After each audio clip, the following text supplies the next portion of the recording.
کچھ نہیں، لیکن ان کے سامنے اگر قرآن پڑھا جاتا تھا اس کو پتہ لگ جاتا۔ اللہ والے دل، ظاہر کی امید دل کے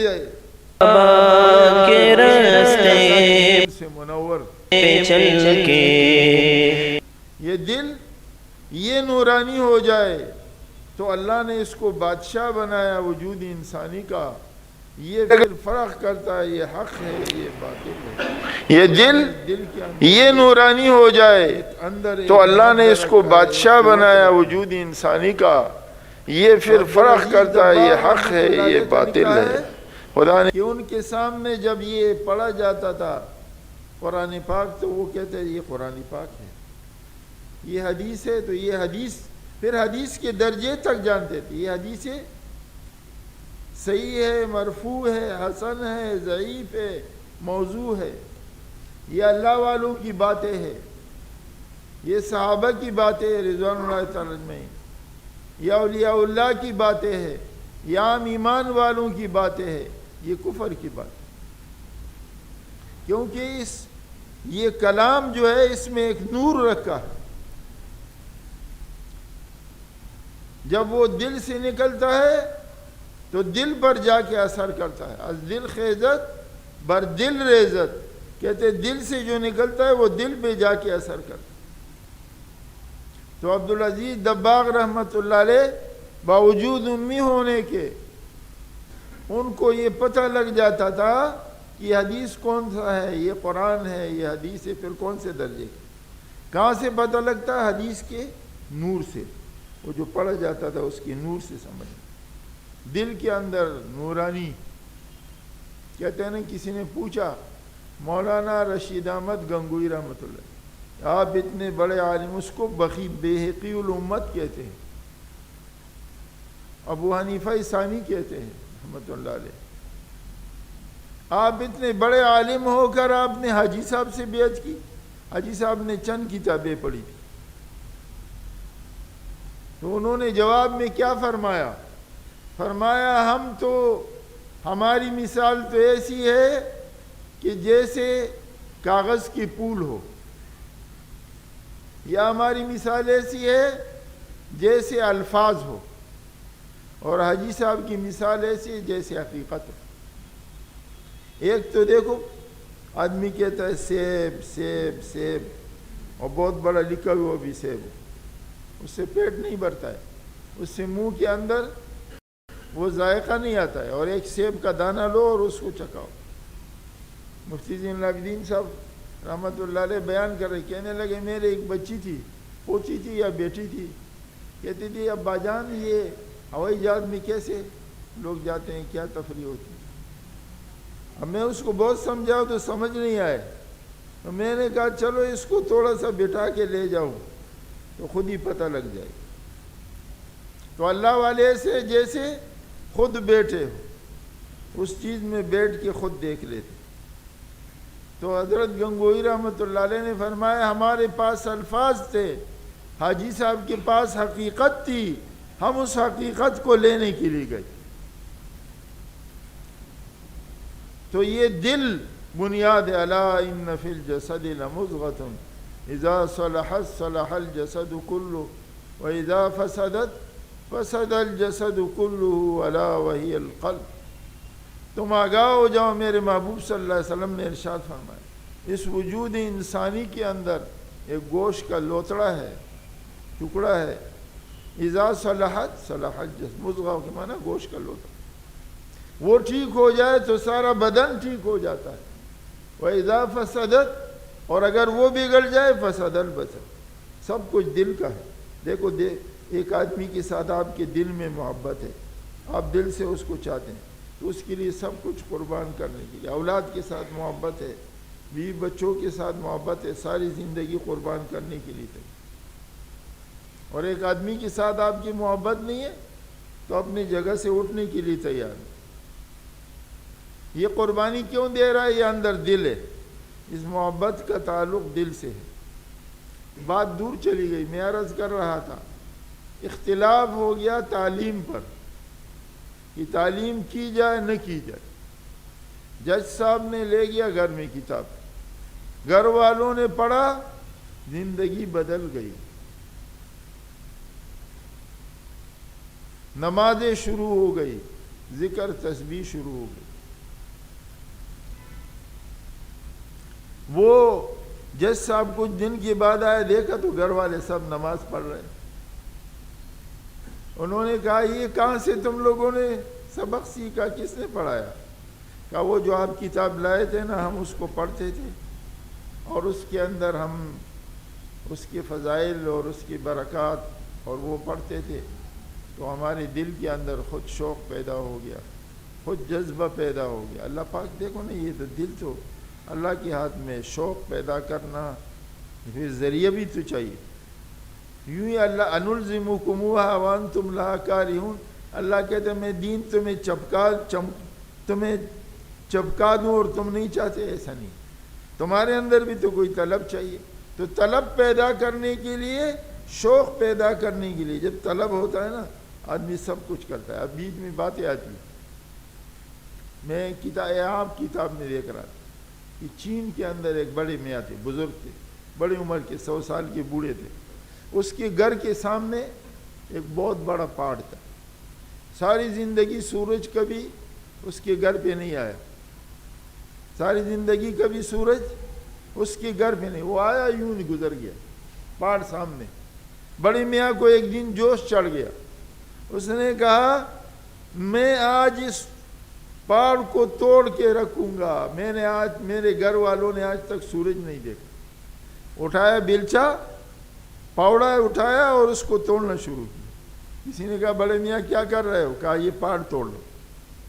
کیوں توڑ رہے ہو؟ کہا میرے گھر میں سورج کی کبھی روشنی نہیں ہے۔ اس نے کہا اللہ کے بندے، 100 سال کا بوڑھا ہے تو، یہ پہاڑ کہاں سے توڑے گا؟ اس نے کہا میں نے عزم کیا ہوا ہے، اگر میں نہیں توڑ سکا میں مرنے سے پہلے وصیت کر دوں گا اپنے بچوں کو کہ تم جب تک زندہ ہو اس پہاڑ کو توڑتے رہنا۔ اور وہ پھر اپنے بچوں کو، اس میں لکھا ہے کتاب میں نے خود پڑھا کہ تیسرے نسل نے جا کر اس پہاڑ کو توڑ دی، لیکن بڑے میاں کے عزم نے پہاڑ کو ختم کر کے ہلا کے رکھ دی۔ تو یہ دل کے اندر عزم پیدا ہوتا ہے نا، دل بدستاور کی حج اسبرت، دل بدست، ایک شاعر کیا کہتے ہیں معلوم، دل بدستاور کی حج اکبرس از ہزارہ کعبہ یک دل بہترس۔ دل کو قابو میں کرو، یہ سب سے بڑا حج ہے۔ یہ سب سے بڑا حج کے لیے کیا کرتا ہے آدمی؟ اللہ کے دربار میں جاتا ہے نا، اللہ کی ملاقات کرتا ہے، اللہ کا مہمان ہوتا ہے حج۔ کہتے ہیں دل کو قابو میں کرو، یہ سب سے بڑا حج ہے۔ آگے وجہ دکھتی، دل گزرگاہ جلیل اکبرس کعبہ بنیاد خلیل آذرس۔ دل جو ہے اللہ کی ٹھہرنے کی جگہ ہے، اس میں اللہ لا یسعنی ارضی ولا سمائی الا قلب ابن مومن، نہ زمین مجھے سما سکتی ہے نہ آسمان مجھے سما سکتا ہے مگر مومن کا ایک دل میں آ جاتا۔ تو دل جو ہے اللہ جلیل اکبر کی گزرگاہ ہے، اور یہ کعبہ جو ہے یہ تو بیت و نام نسبت اللہ کی طرف، اس کا انکار نہیں، بیت اللہ شریف ہے۔ اور آج بھی ہم کہتے ہیں ہمارے حقانیت کی دلیل ہے، یہ ہزاروں لاکھوں لوگ کیسے قربانی کر کے، کیسے کہاں سے دور سے آتے ہیں اللہ کے اس گھر کی چاروں طرف دیوانوں کی طرح چکر کا، لیکن پھر بھی قلب مومن اس سے زیادہ قیمتی، کیونکہ اس میں خاص اللہ ٹھہرتا، اللہ کا خاص تعلق ہے۔ تو دل گزرگاہ جلیل اکبرس کعبہ بنیاد خلیل آذر، کعبہ بنیاد خلیل ابراہیم خلیل اللہ کی پتھروں سے بنایا ہے، جو آذر کے سجدے تھے۔ خلیل اللہ ہے، اس میں یہ شک نہیں ہے، اللہ کے بہت بڑے جلیل القدر تھے۔ تو بات دور سے دور چلی گئی، میں عرض کر رہا تھا یہ اللہ نے حضرت شیخ کی کتابوں کو اتنا قبولیت دی، اتنا مقام دی۔ شیخ وہ تھے، ان کو آپ صلی اللہ علیہ وسلم نے کیا لقب دیا؟ قطب الاقطاب۔ آج یہ جتنی کتابیں پڑھی جاتی ہے، جتنی تعلیم مسجدوں میں گھروں میں ہوتی ہے، اس کا ثواب کہاں پہنچے گا؟ حضرت شیخ کو پہنچے، اس کی قبر کو پہنچے۔ اور اللہ نے قبر بھی کہاں دی ہے؟ محبت تھی حضور پاک صلی اللہ علیہ وسلم. میں نے ان کے حالات میں پڑھا ہے جب ہجرت نے آخری عمر میں ہجرت کی، جنت البقیع میں دفن ہے، جہاں اہل بیت ہے، حضرت حسن حسین عائشہ رضی اللہ عنہ کا کہ قبر ہے وہاں قریب میں، ان کا قبر بھی اللہ نے وہاں قریب میں روضہ اقدس کی شعائیں ان پہ پڑتی، مقام دیا ہے. تو حضرت شیخ کی بات ایک تھی، وہ اس میں بہت ساری باتیں آئی. حضرت شیخ کو کسی نے کہا حضرت شیخ کے گھر کا نام کیا ہے؟ کچا گھر. آج بھی کچا گھر نام، کچا گھر اس کو کہہ رہے، کچا.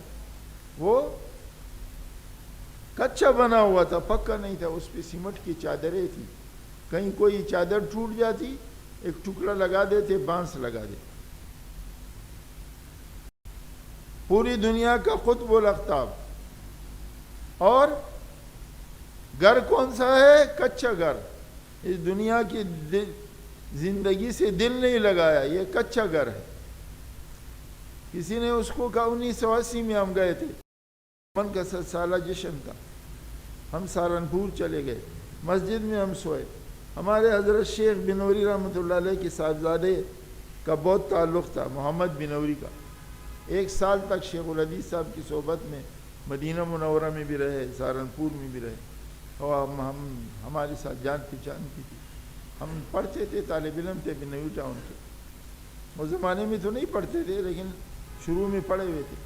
تو محمد آیا رات کو کہ آؤ میرے ساتھ کچے گھر میں سوتے ہیں. ہم نے کہا نہیں، ہم تو مسجد میں سوئیں گے، ہمارے ساتھی ہے. تو اس زمانے تک کچا گھر. تو شیخ الحدیث صاحب رحمۃ اللہ علیہ کو کسی نے کہا حضرت اس گھر کو پکا بنا دیتے، توڑ کے پکا بنا دیتے. ہمارے حضرت بیچ میں بات آ گئی. مولانا عبدالحق صاحب رحمۃ اللہ علیہ کوڑا خٹک والے، جب تک حیات تھے ان مٹی کا بنا ہوا. ہم خود ملنے گئے، مٹی کا گھر بنا ہوا تھا. کہا اس میں میرے شیخ حضرت مولانا حسین احمد مدنی رحمۃ اللہ علیہ نے قدم رکھ کے آیا ہے، اور یہ دنیا فانی ہے، کچا کا. کہتے ہیں جب رات کو ان کے ایک پوتا ان کے ساتھ سوتا تھا، حضرت رات کو تہجد میں اٹھتے تھے، بلبلا کے روتے. وہ تو چھوٹا بچہ تھا، اس کو پتہ نہیں تھا. اللہ نے آج ان کے مدرسے کو کتنی قبولیت دی. پورے ایشیا میں سب سے بڑا دور حدیث وہاں، 1200 سے 1500 لڑکے صرف دور حدیث میں. تو حضرت کیسے تھے؟ ساری زندگی کچے مٹی کے گھر میں گزاری. تو وہ سیدھے میں جاتے تھے تو ایسے روتے تھے جیسے کوئی بچہ بلبلا کے پیٹ رہا ہے اور رو کے رہا ہے، چیخ چیخ. تو پوتا اٹھ جاتا تھا، کہتا تھا دادا جان کیا ہو گیا؟ سر میں درد ہے، پیٹ میں درد ہے. شفقت بہت تھی، بے انتہا شفقت. اس کی عجیب واقعات میں تفصیل میں نہیں جاتا. ہر طالب علم کو بچہ بولتے تھے، بیٹا بولتے تھے، بہت پیار سے پکارتے. پشتوں میں بچہ بڑی شفقت کا لفظ. تو وہ کہتے نہیں بچے بیٹے، پیٹ میں درد نہیں ہے، سر میں درد نہیں ہے. میرے سامنے قیامت کا منظر آیا کہ قیامت کے میدان میں میں اللہ کے سامنے کھڑا ہوں گا. اللہ پوچھے گا عبدالحق کیا لائے ہو، میں کیا پیش کروں گا. وہ منظر سامنے آتا ہے تو میرا دل رونے لگ جاتا. خدا نے ساری زندگی کچے کرنے. تو شیخ الحدیث صاحب رحمۃ اللہ علیہ کو لوگوں نے کہا سارے عالم کا قطب الاقطاب، حضرت آپ کا گھر پکا بنا دیتے ہیں. فرماتے نہیں، مجھے نہیں پکا بنانا ہے، یا ادھر جائیں گے یا ادھر جائیں گے. 2 جملے، یا ادھر جائیں گے یا ادھر جائیں گے. کسی نے تشریح کی ادھر جائیں گے کیا مطلب؟ یا تو ہم اس دنیا سے ہجرت کر کے قبر میں جائیں گے، یہ گھر رہ جائے گا، ادھر جائیں گے، یا ادھر جائیں گے. ادھر سے مراد کیا تھا؟ مدینہ منورہ سے ساری عشق تھی، محبت تھی. یا وہاں ہجرت کر کے چلے جائیں گے ہمیں اس گھر میں رہنا نہیں، یا ادھر جائیں گے یا ادھر جائیں گے۔ تو اس دنیا سے انہوں نے دل نہیں لگایا، اس لیے فرمایا یا ایھا الذین آمنوا اتقوا اللہ ولتنظر نفس ما قدمت لغد۔ اور نفس کو چاہیے کہ کل کے لیے کیا، کل کے لیے، کل سے مراد سارے مفسرین کیا قیامت ہے۔ کل کیوں کہا گیا؟ یعنی آنا کل کا یقینی، آج کا دن جانے والا اور کل کا دن یقینی آنے والا ہے، اس حساب سے کہ یقینی ہے، یا اس حساب سے کہ کل کا دن بہت قریب ہے، بیچ میں ایک رات ہے۔ تو جنید بغدادی رحمۃ اللہ علیہ سے کسی نے پوچھا نا کہ جنت کتنی دور ہے؟ فرمایا 2 قدم ہے، ایک قدم نفس پہ، یہ نفس کی خواہشات۔ یہ جملہ بہت مختصر ہے لیکن ہے اس میں بہت بڑا حقیقت چھپا ہوا۔ ایک قدم نفس پہ، دوسرا قدم جنت میں، اس کی خواہشات پر۔ جی چاہتا ہے کہ میں کھا لوں، مگر تقاضا تقویٰ کا یہ ہے مت کھاؤ یہ چیز، اس پہ قدم رکھ۔ جی چاہتا ہے کہ میں دیکھ لوں، مگر نفس تقویٰ کا تقاضا ہے مت دیکھو، یہ چیز دیکھنا ناجائز ہے۔ جی چاہتا ہے کہ میں سن لوں، مگر تقویٰ کا تقاضا ہے کہ مت سنو۔ ایک قدم نفس پہ، یہ نفس پہ ہے، یہ بڑا دشمن ہے، اندرونی دشمن۔ یہ چاہتا ہے کہ انسان کو ہلاکتوں میں ڈال دے۔ کہتے ہیں ایک بار کا دشمن، ایک اندر کا دشمن۔ ماری آستین ہمارے مشہور ہے، ماری آستین یعنی ادھر آستین کا سانپ خطرناک ہے، اندر آستین میں چھپا ہوا، پتہ نہیں کس وقت کاٹ دے۔ بار کا سانپ کہتے ہیں نا، شیطان بار کا سانپ ہے۔ ایک اللہ والے کو خواب آیا، 2 سانپ میرے پیچھے پڑے ہوئے، میں نے ان کو مار ڈالا۔ کسی تعبیر والے کے پاس گئے، انہوں نے کہا یہ نفس و شیطان ہے۔ یہ کیا ہے؟ نفس اور شیطان، دونوں سانپ ہے، مگر ایک اندر کا سانپ، ایک باہر کا سانپ۔ اندر کا سانپ کون سا ہے؟ نفس ہے، یہ اندر بیٹھا ہوا، ہمارے سب وجود میں پیدا ہوا، یہ نہیں نکلتے۔ اذان دو، ذکر کرو، تکبیر کہو، کچھ بھی کرو۔ اور شیطان یہ باہر کا سانپ ہے، یہ اللہ اکبر تکبیر کہو یہ بھاگ جائے گا، ذکر کرو تو یہ بھاگ جائے گا، دعوت دو تو یہ بھاگ جائے گا۔ یہ باہر کا اتنا خطرناک نہیں ہے، اندر کا زیادہ خطرناک ہے۔ فَأَمَّا مَنْ خَافَ مَقَامَ رَبِّهِ وَنَهَى النَّفْسَ عَنِ الْهَوَىٰ فَإِنَّ الْجَنَّةَ هِيَ الْمَأْوَىٰ۔ جو اللہ کے سامنے کھڑے ہونے سے ڈر گیا اور اس نفس کو خواہشات سے روک دی، جی چاہتا ہے مگر روک دیا، اللہ کا حکم نہیں، حکم ٹوٹتا ہے، تو اللہ پاک فرماتے جنت ہی اس کا۔ فَإِنَّ الْجَنَّةَ، نون تاکید کے ساتھ اللہ پاک نے فرما دیا ہی الماوا، ضمیر غائب کی ذکر کر کے اس کے اندر بھی تیقن یقین ہے، یہ جنت ہی واقعی اس کا ٹھکانہ۔ تو میرے دوستو بزرگوں میں عرض کر رہا تھا کہ یہ دنیا کیا ہے؟ ایک میں بیٹھا ہوا تھا وہاں مینا کے اندر، ایک اللہ والے بیٹھے ہوئے تھے، ایک شخص آیا، اس نے اس کو کہا حضرت میرے پاس یہ کاپی ہے، آپ اس میں کچھ شعر لکھ دو اور نیچے دستخط کر لو۔ حضرت نے یہ 2 شعر لکھے، میں بھی یہ لکھتا ہوں ہمیشہ۔ جہاں اے برادر، شیخ سعدی بڑا عجیب آدمی ہے، ہمارے حضرت شیخ بنوری رحمۃ اللہ علیہ فرماتے تھے عقل دنیا میں کہیں سے نہیں ملتی، شیخ سعدی کی کتابوں سے ملتی۔ ہر واقعہ عقل سے بھرا ہوا، ہر قصہ بڑی حکمتوں سے بھرا ہوا۔ تو شیخ سعدی کا ایک ایک شعر عقل سے بھری ہوئی، تو کیا لکھتا ہے؟ تو اس اللہ والے نے اس کو کیا لکھا؟ 2 شعر لکھے، میں نے خود پڑھا میرے سامنے کا۔ جہاں اے برادر نماند بکس، دل اندر جہاں آفری بند و بس۔ مکن تک بر ملک دنیا و پش کہ بسیار کس چوت و پرورد کش. جہاں اے برادر یہ دنیا اے میرے بھائی نہ ماند بکس کسی کے ساتھ رہی نہیں. بے وفا دنیا آج آپ کے پاس کل دوسرے کے پاس. ہم تو چوکیدار ہیں. ہمیں تو کتنا ہے. یقول ابن آدم مالی مالی. ابن آدم کہتا ہے میرا مال میرا مال.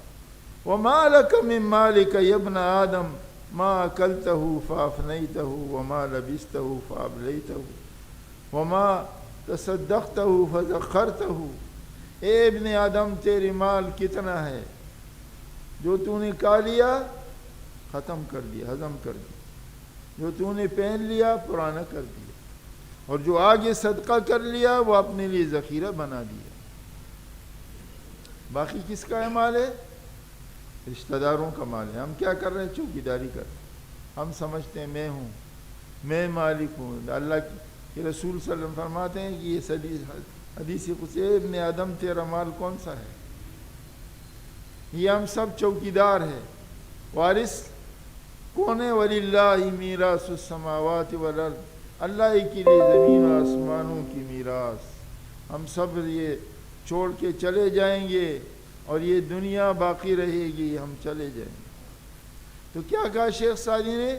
جہاں اے برادر نماند بکس, اے میرے بھائی یہ دنیا کسی کے پاس رہی نہیں ہے. دل اندر جہاں آفری بندوبست. دل اس دنیا میں اللہ کے ساتھ آفری, وہ پاک ذات آفرین ذات. مکن تکی بر ملک دنیا و پش. تم بروسہ مت کرو, اعتماد مت کرو دنیا کے اوپر, اور اس پر پش مت لگاؤ کہ تکیہ لگا کے بیٹھ گئے, جیسے ایک آدمی کسی چیز پہ تکیہ لگا کے بیٹھ. کیوں کہ بسیار کس چوت و پرورد کش. تیرے جیسے بہت سارے جوانوں کو اس نے پالا ہے پھر مار ڈالا. حضرت شیخ نے فضائل صدقات میں لکھا ہے نا, عیسیٰ علیہ نبینا علیہ السلام جا رہے تھے, راستے میں دیکھے ایک مجمع کھڑا ہے, بہت سارے لوگ جمع, تو یہ بھی کھڑے ہو گئے دیکھنے کے لیے کیا ہو رہا ہے. تو دیکھا کہ دنیا کھڑی ہے, دنیا اس نے خوب پاؤڈر لگایا اپنے آپ کو, سرخی پاؤڈر لگایا ہوا. اور جب غور سے وہ دیکھا, وہ تو اللہ کے نبی تھے, معصوم پیغمبر تھے, تو دیکھا کہ اس کی یہ نیچے کے گال نیچے لٹک رہے. یہ زیادہ بوڑھا آدمی ہو جاتا ہے نا, تو یہ گال نیچے سے یہ چمڑا لٹکنا شروع ہو جاتا. تو سمجھ گئے یہ تو دنیا ہے, دنیا. لوگ اس کی سرخی پاؤڈر پر فریفتہ ہو رہے. تو حضرت عیسیٰ علیہ نبینا علیہ السلام نے اس سے پوچھا, ارے دنیا تو کیا کر رہی ہے؟ کتنے سے تو نے شادی کی؟ کہا بے شمار سے میں نے شادی کی. کہا اس کے ساتھ کیا کیا؟ کہا مار ڈالا. چلے گئے.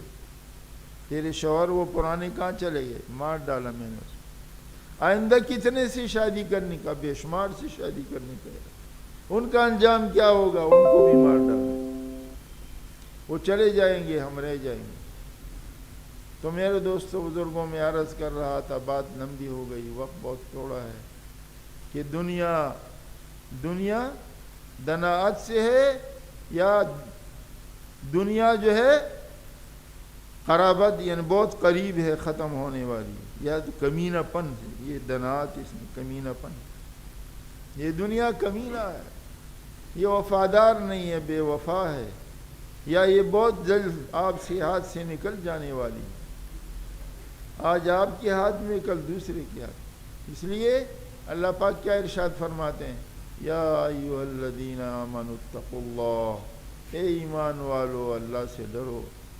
ولتنظر نفس ما قدمت لغد, ہر نفس کو چاہیے کہ دیکھ لے کل کے لیے کیا. کل سے مراد کون ہے؟ قیامت کے لیے کیا کما کے لے گئے, کیا تیاری اس نے کی. واتقوا اللہ, دوبارہ پھر فرمایا اللہ سے ڈرو. 2 دفعہ فرمایا, 2 دفعہ کے بیچ میں دنیا کی حقیقت بیان کر. تو میرے دوستو بزرگوں, یہ حقیقت یہ ہے کہ یہ دنیا ختم ہونے والی. جنہوں نے اس کی حقیقت سمجھا انہوں نے دل نہیں لگایا. میں ہمیشہ اپنے شیخ کی مثال دیتا ہوں. میرے شیخ حضرت بنوری رحمۃ اللہ علیہ کچھ نہیں رکھا دنیا میں، کچھ نہیں، کبھی کچھ، کوئی پیسے جمع نہیں. ہمیں جب پڑھاتے 1970 میں ہم فارغ ہوئے، جب پڑھاتے تھے اس وقت پوری دنیا ان کو جانتی، شیخ العرب والعجم تھے، دنیا جانتی تھی. کبھی کبھی حدیث شریف پڑھاتے پڑھاتے جوش میں آ جاتے، کہتے طالب علموں تمہیں جو بکری کا گوشت مل رہا ہے، بنوری کے گھر میں آج بھی فاقے چل رہا ہے، بنوری کے گھر میں آج بھی فاقے چل رہا ہے. اور دنیا سے جب گئے کچھ نہیں سوائے کتابوں کے، گھر اپنا نہیں، مسجد کا گھر، گاڑی نہیں، کچھ نہیں، کوئی چیز اپنے ساتھ نہیں چھوڑی. تو میرے دوستو بزرگوں، یہ فانی دنیا ہے، آخرت کی تیاری کے لیے ہر وقت رہنا چاہیے. یہ سارے علوم نبوت کا خلاصہ کیا ہے؟ آخرت کی تیاری کرو، وہاں کے لیے اپنے آپ کو تیار کرو. تو اب تھوڑی دیر کے لیے اللہ کا ذکر کریں گے تاکہ ہمارا یہ سویا ہوا کھویا ہوا دل اللہ کی یاد سے آباد ہو جائے، تھوڑا سا اس میں روشنی آ جائے. اتنی تھوڑی ذکر سے کام نہیں بنے گا، یہ تو نمونہ ہے. نمونہ ہمارے یہاں ذکر قلبی ہے جو زبانی ذکر پر 70 گنا زیادہ ثواب رکھتی ہے. اس کا طریقہ یہ ہے، دونوں آنکھیں بند کر دو، دونوں ہونٹ ملا لو، زبان کو اوپر کے تالو کے ساتھ لگا لو تاکہ حرکت نہ کرے، سانس کو ناک سے لیجیے، دل کے اندر جو الٹے پستان سے 2 انگل نیچے پہلو کی طرف ہے، یہ دل کے اندر خیال کیجیے کہ میرے دل کے اندر اللہ جل جلالہ و منوالہ، یہ ذکر مبارک کے انوارات و تجلیات کا نور حضور اکرم صلی اللہ علیہ وسلم کے قلب مبارک سے، سینہ مبارک سے، اس سلسلہ عالیہ نقشبندیہ کے بزرگان دین کے توسل سے آ رہا ہے، جس سے میرے دل کے اندر گناہوں کے زنگ، ظلمات، اندھیرات، خطرات، کدورات سب کو جلا دیتا ہے. میرا دل کہتا ہے اللہ اللہ اللہ